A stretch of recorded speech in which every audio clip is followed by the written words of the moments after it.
Hey everyone, it's Rotana and Arnold from the new ABC. We are back for our episode this week on what difficulty have you experienced in transparency. These days is a hot topic because again, we are working and learning all via social networks mostly, but also still work on the ground. But what does it mean for you, transparency first, Arnold? Well, transparency, you could say it's the opposite of hiding things. Yeah, simple as that, yeah. Yeah, so what comes to mind is what those folks at Volkswagen were doing is that I guess quite a big group of people were involved, because you cannot do that just as one or two men. I assume a lot of people were involved in, well, screwing up the measurements and doing things which were not correct. That's what I call hiding. And there were many, many people involved, and it must be a fear-based culture. Otherwise, people would not do it. So transparency for me is the opposite, is that you can just share those things and be open about those things. But it's extremely difficult because then people would perceive you as a whistleblower, and I perceive that myself with one of my employers, because I question some practices which were really, really not good for the people and not good for the company.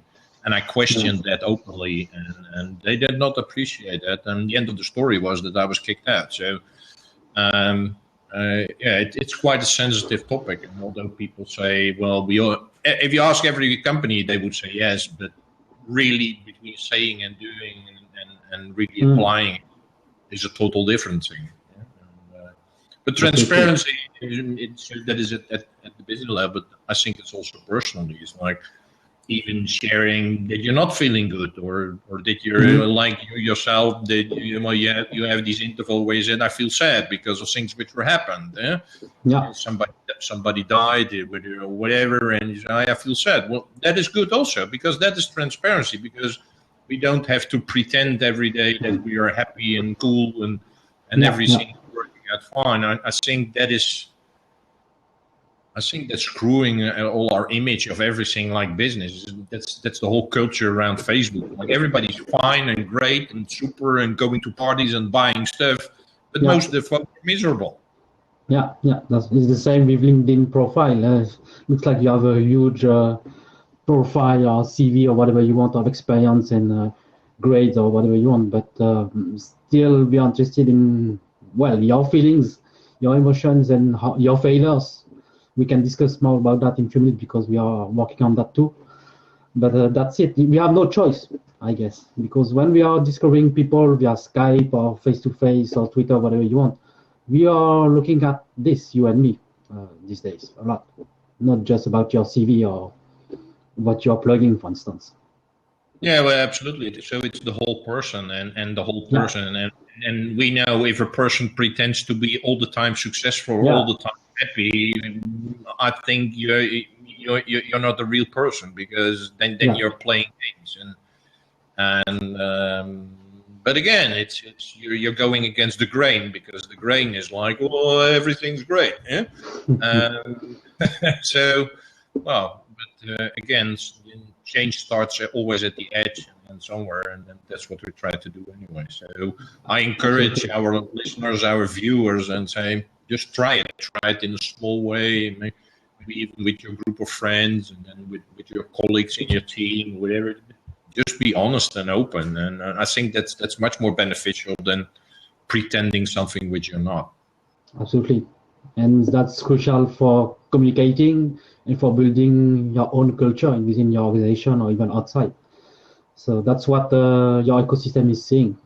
Yeah, and we have no choice again because of these social networks or just internet. So how you can be transparent, like we are doing weekly this show, that's a way to be transparent too on what we are doing, what we are trying to do, our failings. I think that's a great way to do that too. But there are many ways. We are not saying that's the only one.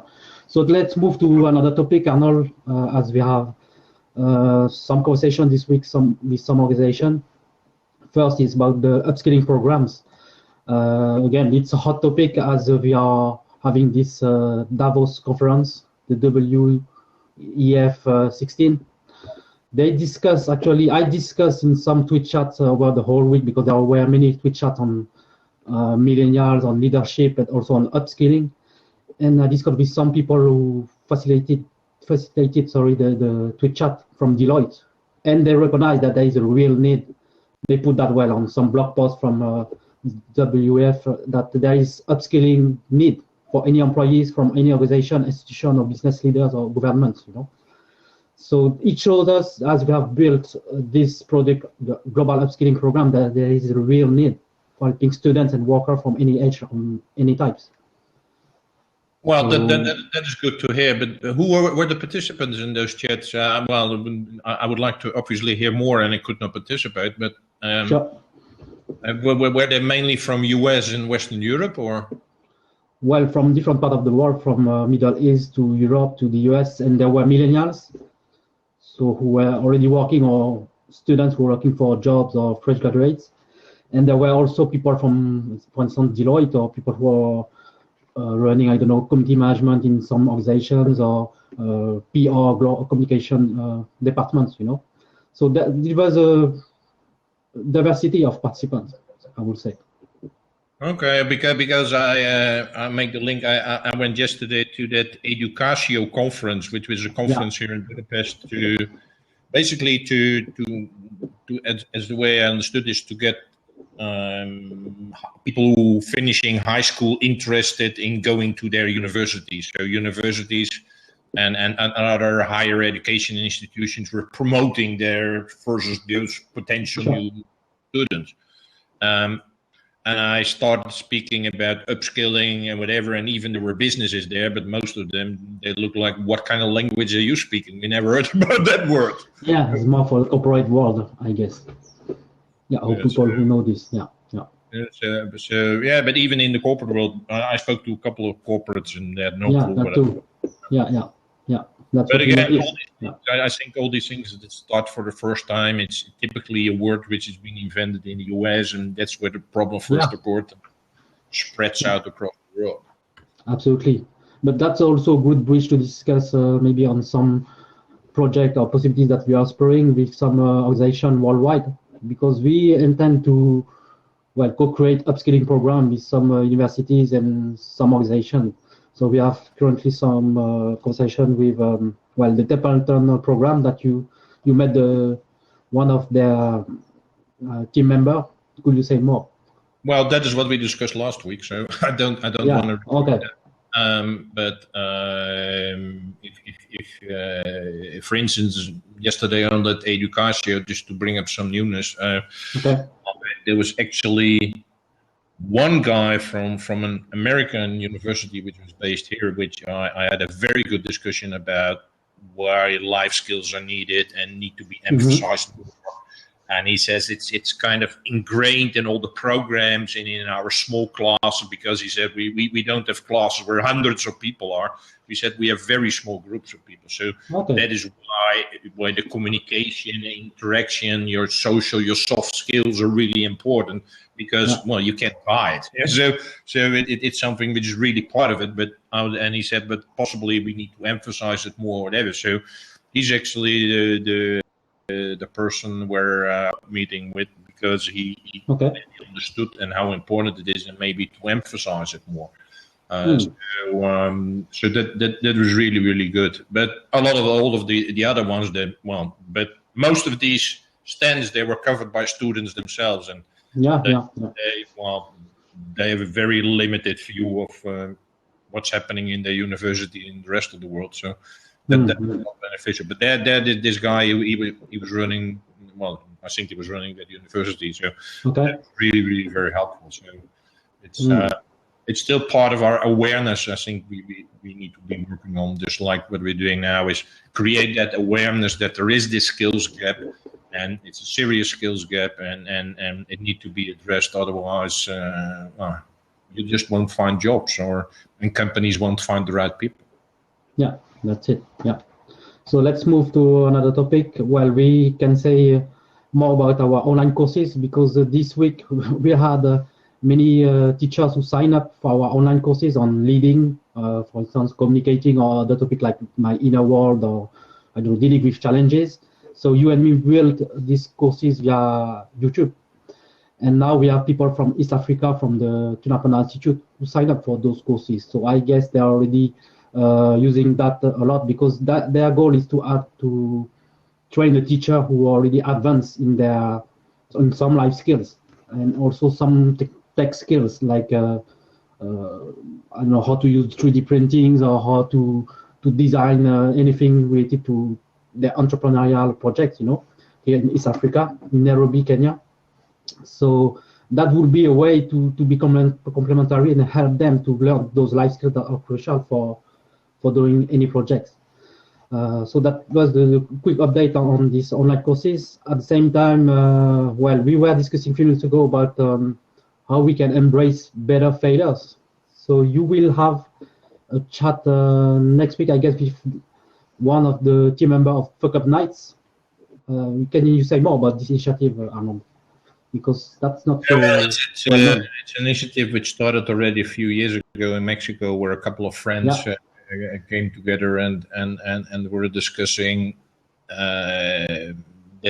basically that you can learn much more from failures and improve things, rather than be only focused on so-called success. I think it's in line with what we just discussed with transparency. If everybody pretends to be successful and good, well, we would have a total different world, because we know that 8 or 9 out of 10 companies are not successful. So it's and to pretend you're successful means that you share information which is incorrect. So I really like this initiative, is where people share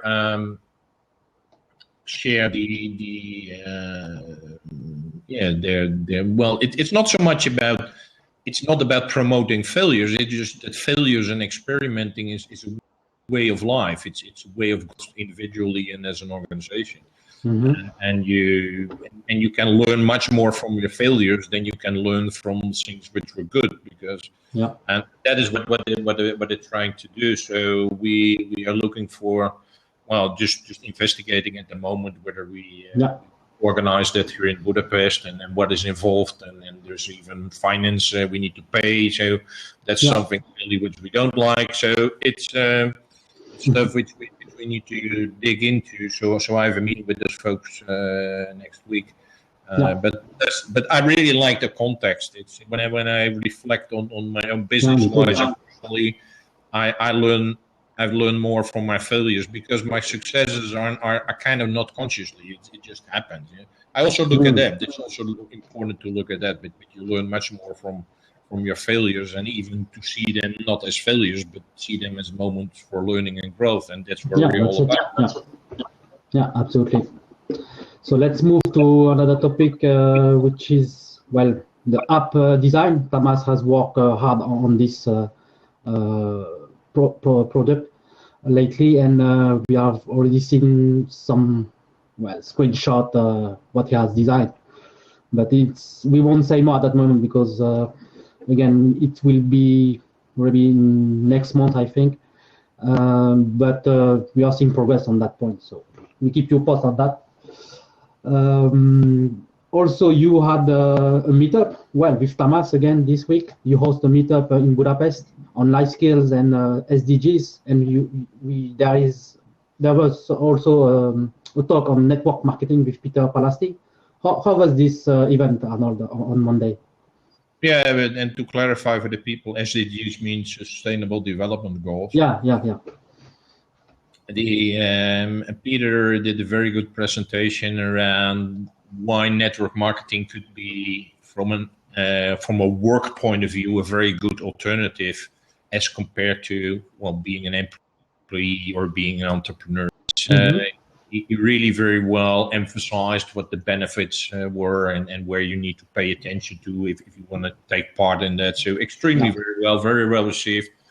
And then we called it a game, but it was a workshop around the life skills, where we were matching actually what are some of the there's 17 sustainable development goals in the world, like poverty and then clean energy and everything like that. And we chose, for our new worker, like decent work and economic growth. And But instead of focusing on the knowledge, because what I was saying there, and I repeat it here, there's enough knowledge in the world. There's enough knowledge in the world to basically solve everything. There's enough food in the world. There's enough everything that we know how to do it, but it's just not happening. And why is it not happening? Because in our understanding, it is a lot of the skills are missing because people don't listen to each other. People don't hear each other. People don't communicate in the right way. People only want to push their own way. People are lacking. I was just listening, like I told you before the show, I'm now listening to a podcast with one of the most successful investors, Chris Sacca, and a very interesting guy. And he said, and I like that very much because, again, he's a billionaire. And he was saying there's empathy missing in the system. Absolutely. Yeah. And if there's no empathy, then how can you create solutions for poor people? How can you this week there was this number like the 62 people who own half the wealth in I saw that. If you think about it, 62 people, that's less people than in my street. That's crazy. It's incredible. So, and if you think about this, where's the empathy? It's like, how can you have so much money and there are billions and billions of people who basically have nothing? So it doesn't mean that there isn't enough money, that there isn't enough knowledge, that there aren't enough products. Everything is there. But basically what is missing is, again, it's empathy, it's communication, it's sharing, it's compassion. It's all those skills. So that is where we had our work. It went very well because it forced people to think like, we used our life skill table, our 47 skills. So it forced people to think about what is that skill, what does it mean to me, and how can it help with this challenge? So I think it was a very fruitful exercise, and at least the feedback which they told me is that they learned a lot. So really, really very good. Yeah, good. So looking forward to doing more of that, and you can see some pictures that we share on the web, of course, through Twitter, Instagram, the new ABC. So we can move to another topic. You also had you had a talk in the OSF. It was in the CEU University. You were an attendee, right? In this case, it got nothing to do with OSF. It was the CEU, which is the Central European University here. They have actually, and I love it. For me, it was new. They have something like on a yearly basis, more than 800 talks which are open to the public. So I think that is an excellent initiative. Because it enables you to learn about different topics, and well, obviously that is very addictive to a generalist. Like, so many different topics, and it's free, and I can go there. We love, but I would encourage all of you to do that, and I would encourage you to pick topics which you don't know anything about. Which are totally new. And see what they're talking about and what's the direction, because it opens your vision, and I think that's extremely important. So I did go to a presentation from the Israeli ambassador about the conflict in the Middle East and the situation there, and I learned a lot because, again, well, I know a little bit, but I'm totally not an expert on there. Far from that. I learned a lot about the situation. There were other ambassadors attending, and even there was kind of started the discussion between a Palestinian lady and then that ambassador, which was all good. So you learn from that, and you learn from their perspectives and things, and it's different than you read in most newspapers or whatever, because it was a talk of 1 hour and a half, so it was not just 3 lines in the newspapers. Really very good. And again, I encourage you, what we are, a community is all about learning, lifelong learning. Well, do it. Go to these things if you have the possibility. I'm sure that in all the cities where there are universities, have programs like this, maybe not as extensive as here, but I'm pretty sure there are there. And so it's, and you don't need to go every week, but go there once in a while, because it really opens up to what's happening in the world. And again, it helps you, which we're just saying about your empathy and understanding about, this is quite complex, and why is this complex? Learning by being aware of these critical changes, and at the same time by experience, simple as that. I saw that there is an experience at the Davos where people can feel and experience what refugees are living, because they create again this immersive experience where people from banking or rich people can experience that, so that could be a way also to being immersed, by having a talk or an experience where people share that. So that's truly learning by doing. So that's it for this week. You want to share something else or not? Which I haven't mentioned yet, which I think was the most exciting thing, was what was my meeting with Lubica from the Leaf Academy. Yeah. Leaf Academy is an initiative in Bratislava to set up a complete new school for talented folks who are much more interested in taking control of their own lives, being more entrepreneurial, and adding value to society. And so the initiators there said, well, the current educational system is not providing the right background and the right environment to do that. So we create our own schools. And the plan is to get started as of September of this year. So they're now doing all the preparations, like the building, kind of finding students, financing, and whatever. But I think it's extremely exciting opportunity, and again, it shows again that there are more and more people waking up to the fact that our current education system is totally becoming obsolete. And so that's why these guys are creating a program just by themselves. And Lubica was so much impressed by what we're doing with the new ABC that she wants to be our coordinator, ambassador in Slovakia and maybe other countries, because she's traveling there to promote Leaf Academy. She's trying to get our offering in their curriculum, and at the same time she's trying to find students even in Poland and Ukraine and other countries. She will be promoting us as well, because she clearly understands what we're doing and can really relate it to her personal experience. Really, really very exciting, and it proves again that we're on the right track. And I will meet Lubica next week, so looking forward to exploring more with her. But that's really exciting. So then that's it for this week. We will be back 7 days, same time next week.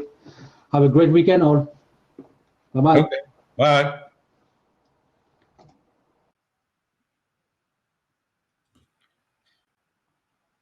Mm-hmm.